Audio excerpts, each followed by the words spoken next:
Good afternoon everyone. Today we are going to start with the accountancy of +2 class. Students, आपने जो +1 में accounts पढ़ी है वो सारी सोल प्रोप्राइटरशिप बिजनेस को बिलोंग करती है, लेकिन अब इस क्लास में हम पार्टनरशिप के अकाउंट्स कैसे प्रिपेयर किए जाते हैं, पार्टनरशिप फॉर्म ऑफ बिजनेस, वो आप +1 बिजनेस स्टडीज़ में पढ़ चुके हैं। अब उसके बारे में कि पार्टनरशिप वाले कैसे अपने अकाउंट्स मेंटेन करते हैं वो सारा हम +2 में पढ़ेंगे। उससे पहले हम पार्टनरशिप की इंट्रोडक्शन करने जा रहे हैं, इसका थ्योरी पार्ट कवर अप करेंगे हम आज। So let us discuss the meaning of partnership. Partnership का मतलब है when 2 or more persons join hand together for a lawful business with the motive of earning profit is called partnership। Partnership हम उसे कहेंगे जब 2 या 2 से ज़्यादा पर्सन्स मिलके कोई लीगल बिजनेस स्टार्ट करते हैं और उनका sole motive of the business है प्रॉफिट कमाना, so that will be called partnership. Now let us discuss the features of partnership. Partnership is an agreement.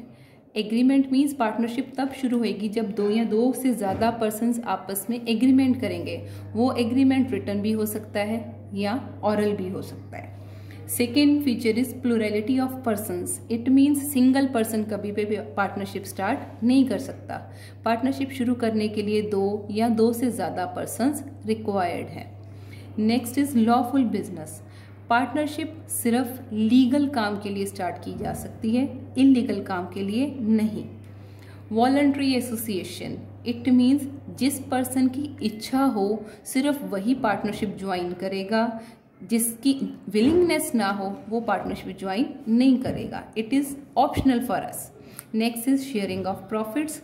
Partnership में जितने भी प्रॉफिट्स होंगे वो सारे पार्टनर्स आपस में मिलके शेयर करेंगे, जो भी रेशियो डिसाइड होगी उसमें। Non transferability of interest, 6 point. इसका मतलब है कि कोई भी पार्टनर अपना हिस्सा किसी और के नाम पे ट्रांसफ़र नहीं कर सकता जब तक उसे बाकी पार्टनर्स की कंसेंट ना मिल जाए। Next is unlimited liability. Unlimited liability का मतलब है अगर कल को पार्टनरशिप डूब जाती है तो इस केस में बाहर की जो लोगों की भरपाई है, जो पेमेंट्स हैं लायबिलिटी पे करने के लिए पार्टनर्स को अपनी पर्सनल प्रॉपर्टी भी सेल करनी पड़ सकती है। कलेक्टिव मैनेजमेंट मीन्स सारे पार्टनर्स मिलके पार्टनरशिप को मैनेज करते हैं। एक्ट, पार्टनरशिप पे कौन सा कानून लागू होता है वो है पार्टनरशिप एक्ट 1932। देन है registration. Registration of partnership is totally optional, not compulsory. It means अगर हम चाहें तो रजिस्ट्रेशन करवा सकते हैं, अगर ना चाहें तो ये हमारी मर्जी है, लेकिन जो भी अपनी रजिस्ट्रेशन करवाता है उसको लीगली कुछ ना कुछ बेनिफिट्स अवेल होते हैं कि कल को वो कानूनी तौर पे किसी पे कार्रवाई कर सकता है। स्टूडेंट्स, ये थे सारे पार्टनरशिप के features. Now we are going to discuss about partnership deed और एग्रीमेंट। डीड और एग्रीमेंट दोनों का सेम मीनिंग है। जो भी पार्टनर्स का आपस में एग्रीमेंट होता है उसको पार्टनरशिप डीड या पार्टनरशिप का एग्रीमेंट कहा जा सकता है। इस एग्रीमेंट की क्या इंपॉर्टेंस है? ये एग्रीमेंट सभी पार्टनर्स की rights, duties and liabilities define करता है और ये एग्रीमेंट एक लीगल प्रूफ का काम करता है कि कल को किसी के खिलाफ हमें कोई केस करना पड़े तो ये एग्रीमेंट हमारे पास एज अ प्रूफ काम करेगा कि हम पार्टनरशिप चला रहे हैं जिसमें हमारे ये एग्रीमेंट्स हुए हैं। Next is contents of deed. अब ये डीड या एग्रीमेंट क्या है, इसमें क्या डिफाइन किया जाता है? इसमें बताया जाता है हमारी फर्म का नेम क्या होगा, प्लेस ऑफ बिजनेस हम कहाँ पे बिजनेस करेंगे, नेचर ऑफ बिजनेस मीन्स हम किस टाइप का बिजनेस करेंगे, ड्यूरेशन ऑफ पार्टनरशिप मीन्स कितने टाइम के लिए हमने ये पार्टनरशिप स्टार्ट की है, contribution of capital, it means कौन सा पार्टनर कितनी कैपिटल बिजनेस में लगाएगा, प्रॉफिट शेयरिंग रेशियो मीन्स कि किस पार्टनर को बिजनेस में से कितने प्रॉफिट्स मिलेंगे, पार्टनर्स ड्राइंग्स, इट मीन्स कि कौन सा पार्टनर कितनी ड्राइंग्स बिजनेस में से मीन्स पर्सनल यूज के लिए कितना पैसा निकाल सकता है, इंटरेस्ट ऑन ड्राइंग्स, अगर कोई पार्टनर पर्सनल यूज के लिए बिजनेस का पैसा लेता है तो उससे बिजनेस कितना इंटरेस्ट चार्ज करेगा, interest on capital, it means जो पैसा पार्टनर्स ने बिजनेस में लगाया है उस पैसे पे बिजनेस उसको कितना इंटरेस्ट अलाउ करेगा वो भी इस डीड में मेंशन किया होता है।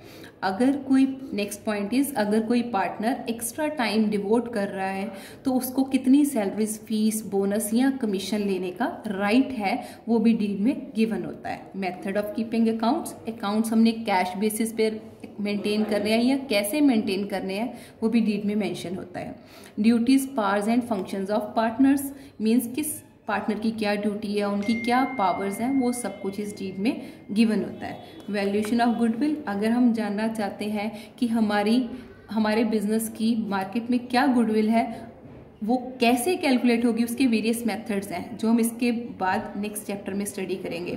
तो वो कैलकुलेशन ऑफ गुडविल कैसे करनी है वो भी डीड में मेंशन होता है। बैंक अकाउंट कौन सा पार्टनर ऑपरेट करेगा वो मेंशन होता है। अकाउंटिंग पीरियड हम फाइनेंशियल वाला फॉलो कर रहे हैं या फिर अकाउंटिंग वाला कैलेंडर ईयर वाला फॉलो कर रहे हैं, वो भी इसमें मेंशन होगा, etcetera. Yes, now next topic is rights of partners. Partners की क्या क्या राइट हैं? Right to take part means partners business की मैनेजमेंट में पार्टिसिपेट कर सकते हैं। Next is right to be consulted और हर्ड मींस जब भी बिजनेस में कोई भी डिसीजन लेना है तो हर पार्टनर का राइट है कि उससे पहले कंसल्ट किया जाए और उसकी भी सुनवाई हो कि उसका व्यू पॉइंट क्या है। Next is right to inspect books और अकाउंट्स। हर पार्टनर को राइट है कि वो जब चाहे बिजनेस की बुक्स को चेक कर सकता है। Right to share profits equally in the absence of deed, इसका मतलब है अगर पार्टनर्स ने डीड बनाई है फिर तो उसी रेशो में प्रॉफिट शेयर होंगे, लेकिन अगर एब्सेंस ऑफ डीड उन्होंने पहले एग्रीमेंट नहीं बनाया फिर हर पार्टनर को राइट है प्रॉफिट्स इक्वल लेने का। Right to take 6% per annum interest on loan given by the partner, इसका मतलब है अगर कोई पार्टनर पर्सनली बिजनेस को कोई लोन प्रोवाइड कर रहा है तो उसको राइट है कि वो बिजनेस से 6% इंटरेस्ट चार्ज कर सकता है। Right to be indemnified for payment made by him on behalf of firm, इसका मतलब है कि अगर कोई पार्टनर बिजनेस के बिहाफ पे कोई खर्चा कर रहा है तो उसके लिए वो बिजनेस के अकाउंट्स में से पेमेंट लेने का हकदार है। Right to stop the admission of new partner, अगर कोई नया पार्टनर ऐड होना चाहता है तो पार्टनर को राइट है कि उसकी एडमिशन को वो रोक सकता है। Next is duties. पार्टनर की ड्यूटीज हैं परफॉर्म ड्यूटी वेल, मतलब वो पूरी ईमानदारी से अपनी हर ड्यूटी करे। Not entitle to receive any remuneration, अगर पहले डिसाइड नहीं हुआ तो वो आगे चल के बिजनेस में से कोई सैलरी वगैरह, रेम्यूनरेशन मीन्स सैलरी, डिमांड नहीं कर सकता।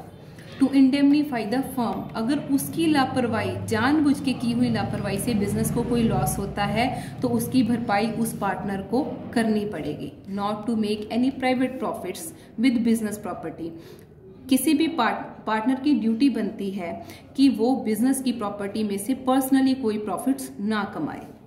Not to carry on same nature business in competition of partnership firm, जो फर्म हम चला रहे हैं, सबसे मेन बात बच्चों, पार्टनरशिप को फर्म कहा जाता है, इसको हम कंपनी नहीं बोल सकते, partnership is called firm. So partnership firm जो हम चला रहे हैं उसी के कंपटीशन में हम सेम नेचर ऑफ बिजनेस कभी भी स्टैंड नहीं कर सकते, ये हर पार्टनर की ड्यूटी है। Last 2 points of partners duties are not to act out of his authority, it means किसी भी पार्टनर को हक नहीं है कि वो अपनी पावर से बाहर जाके काम कर सके, authority means powers. Not to transfer is interest, last point का मतलब है कि कोई भी पार्टनर बाकी पार्टनर्स की मंजूरी के बिना अपना शेयर किसी और के नाम पे ट्रांसफर नहीं कर सकता। So that is all for today. Next topics हम डिस्कस करेंगे नेक्स्ट क्लास में। स्टूडेंट्स, आप इस चैनल को सब्सक्राइब करना ना भूलें ताकि आपको नेक्स्ट अपडेट्स अपने आप मिलती रहें। Thank you.